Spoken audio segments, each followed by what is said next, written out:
Marta Pulgar i avui us parlaré dels tipus de canals de comunicació i captació que existeixen.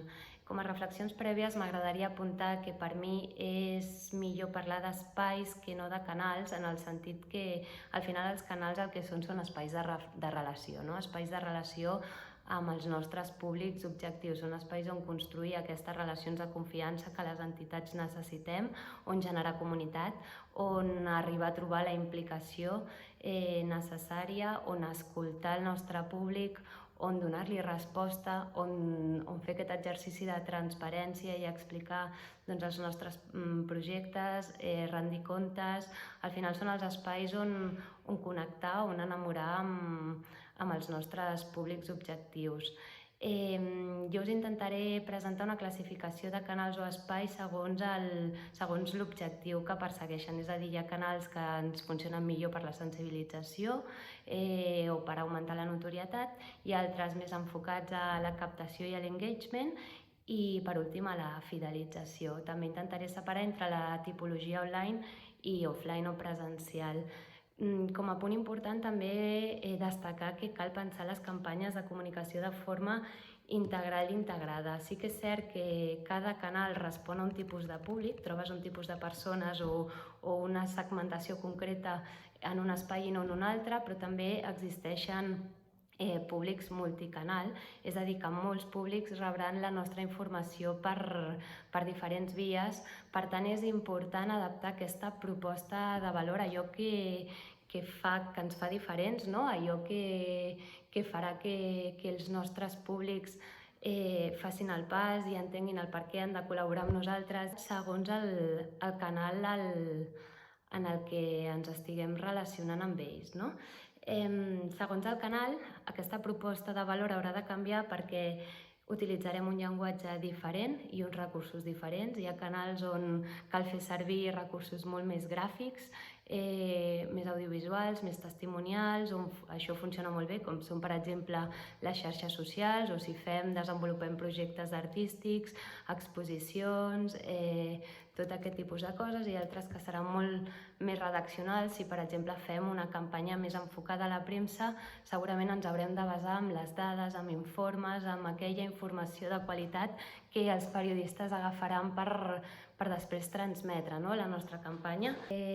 Segons l'objectiu que perseguim, trobem el que us deia, canals que ens ajuden a sensibilitzar i augmentar la notorietat de causa, que és un tema fonamental, perquè al final, si no som una entitat coneguda o la causa que treballem no ha penetrat a nivell social, és molt difícil aconseguir que la gent doni el pas i acabi fent un donatiu o s'acabi fent voluntària. Llavors la comunicació sempre va abans que la captació. De fet, a Arrels apostem per una captació a mig plaç i moltes vegades no fem tant ús de les eines de captació directa, sinó de les eines de sensibilització i comunicació per acabar transformant realitats, fent canviar la mentalitat de les persones que al final decideixen fer el pas, no?, i col·laborar.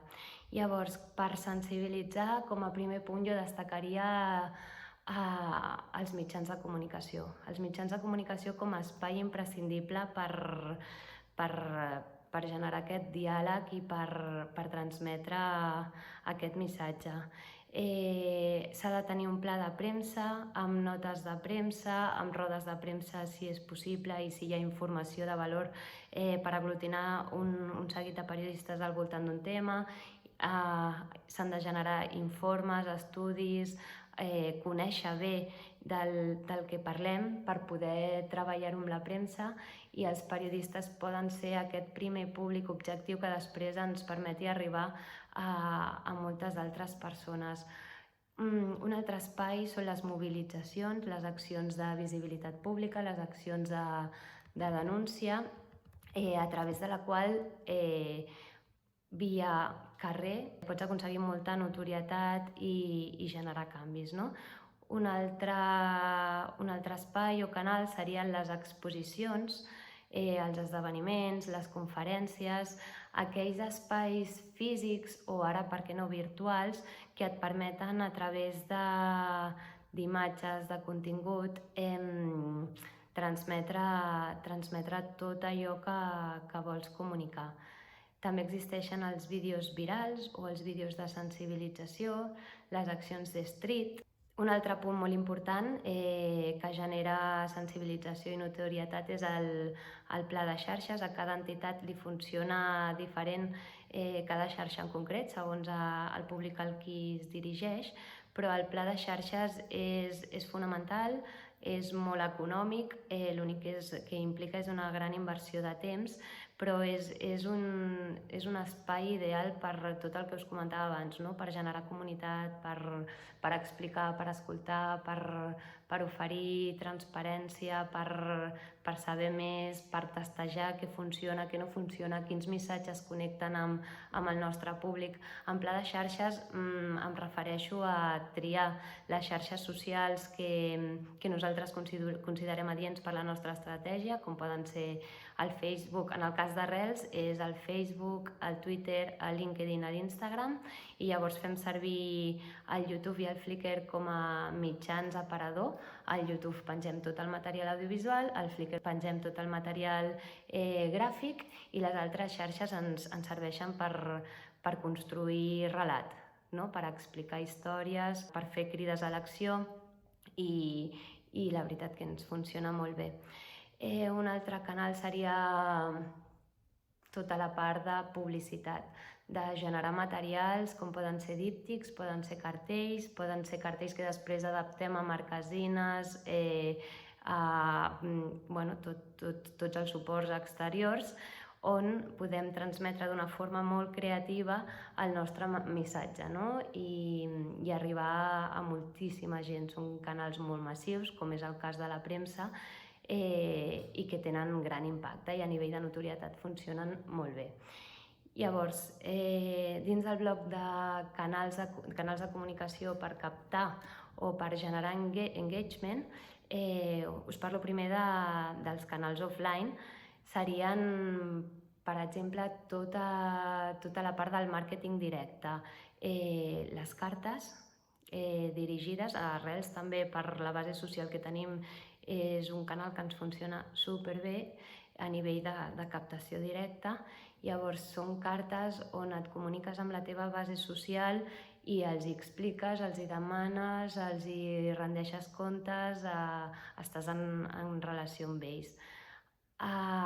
També està tota la part d'encartaments, ja sigui a premsa, em pots encartar qualsevol mitjà de comunicació la teva campanya o la teva acció de captació, i també arribes a moltíssim públic, o generar aliances amb empreses, amb revistes, per fer aquests encartaments, o que tinguin publicitat teva a les seves oficines, on sigui.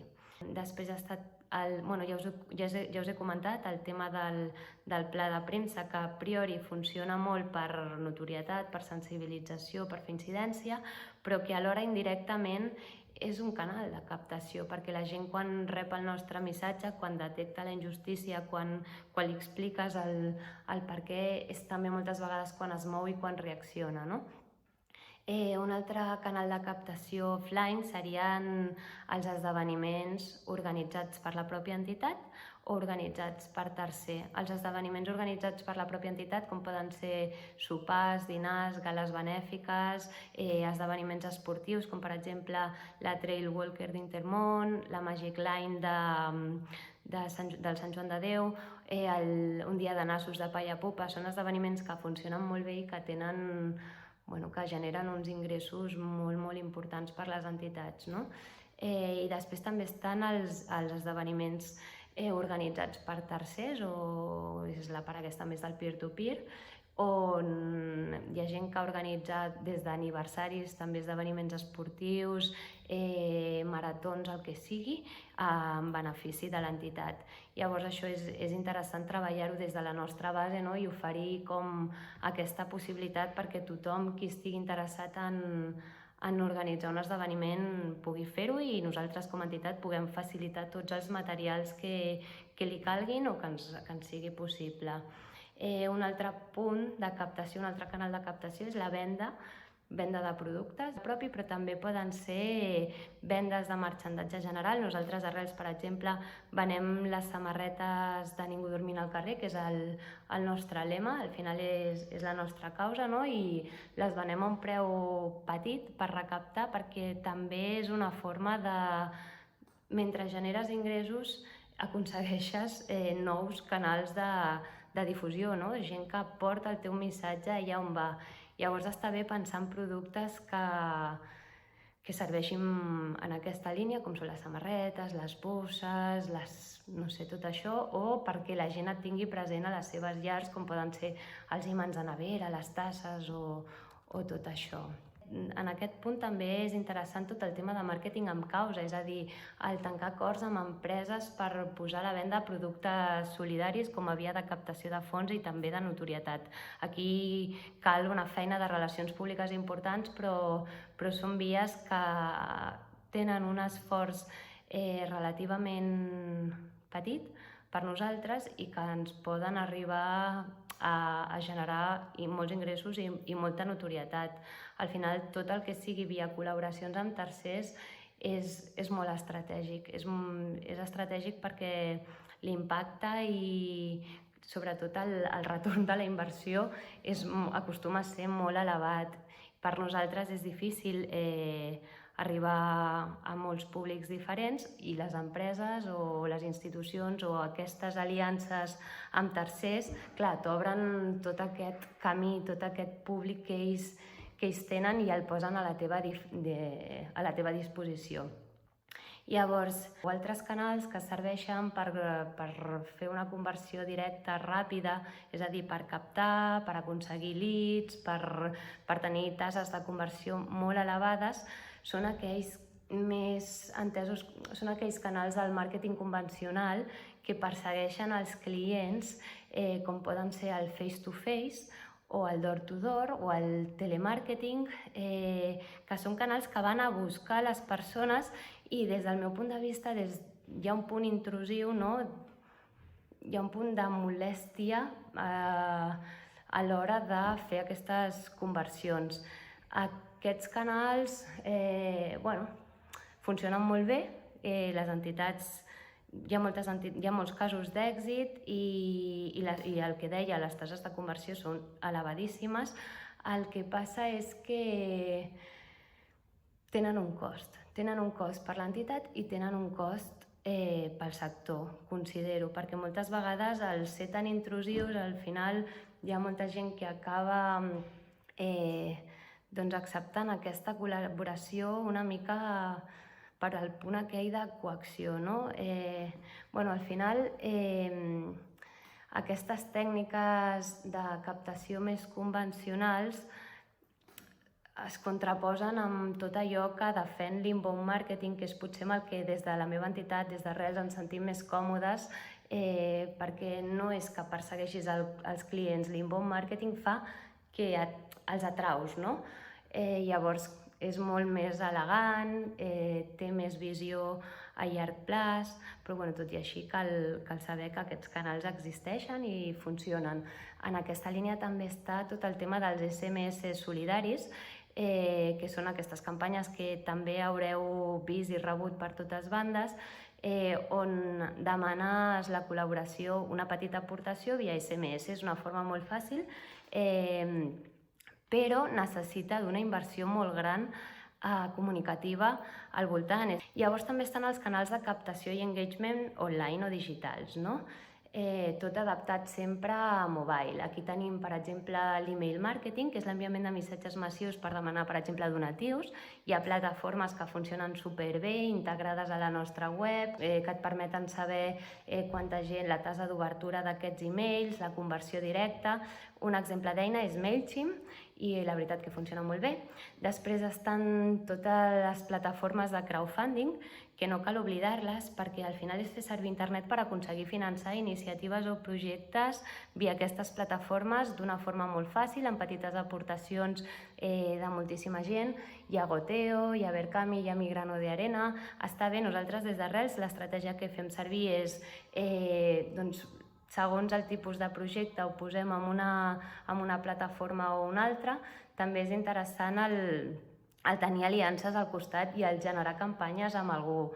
Aquí va molt lligat al tema també peer-to-peer o reptes solidaris. Abans parlàvem dels presencials, però això també es pot portar al món digital. A nosaltres també ens funciona molt bé, no? Gent que des d'una plataforma de crowdfunding o des del mateix Facebook, que també n'hi ha moltes, doncs demanen comptes de regals per la boda o pel seu aniversari, doncs obre aquest repte per l'entitat. En tots aquests casos és molt important haver dissenyat bé una bona landing page o una pàgina d'aterratge. En tots aquests casos és molt important haver dissenyat una bona landing page o una pàgina d'aterratge, una web, amb una crida a l'acció molt destacada i molt dissenyada, enfocada a fer aquesta conversió, no? Evitant als usuaris d'internet haver de fer passos i més passos, sinó directament oferint allò que se li està proposant. Tota aquesta part digital és molt important que no oblidem el tema SEO, que és el posicionament orgànic als motors de cerca, que això s'aconsegueix sobretot invertint en generar contingut de qualitat a la teva web. Tot el tema SEM, fer publicitat a Google. Ara amb el Google Grants totes les entitats podem disposar de fons per fer les nostres campanyetes. Sí que necessiten d'una gestió associada important, algú que estigui allà fent les campanyes, seguint les campanyes, optimitzant els anuncis, però és un tema que dona molts fruits.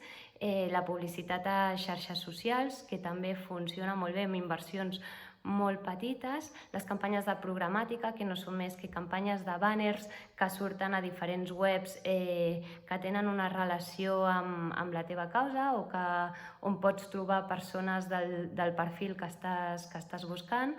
I llavors també fer tot el tema d'acords de col·laboració perquè altres webs estratègiques ens posin banners o enllaços, tota la part aquesta de link building, enllaços que vagin a les nostres campanyes, a les nostres webs, a les nostres accions. Per últim, els millors canals per fidelitzar, aquí, més que canals, és comptar amb una molt bona base de dades que et permeti recollir tota la informació possible i després tirar de mails, de trucades, de cartes, i cuidar molt, no? Cuidar molt aquestes persones que has introduït a la base de dades, tenir-les informades, primer donar-los la benvinguda, després tenir-les informades, fer seguiment dels projectes. La memòria, per exemple, és una gran eina perquè sàpiguen tot el que has fet durant l'any. Llavors també fer propostes que els permetin implicar-los i tot això. I per últim, és important no oblidar tres punts que potser no han quedat recollits en l'explicació de canals prèvia, que és l'estratègia amb grans donants. Potser els canals per comunicar-nos amb aquests grans donants haurien de ser diferents, o si més no, hem de pensar en això. Cal tenir clar qui considerem gran donant, serà diferent pels diferents tipus d'entitats, però cal tenir-los presents.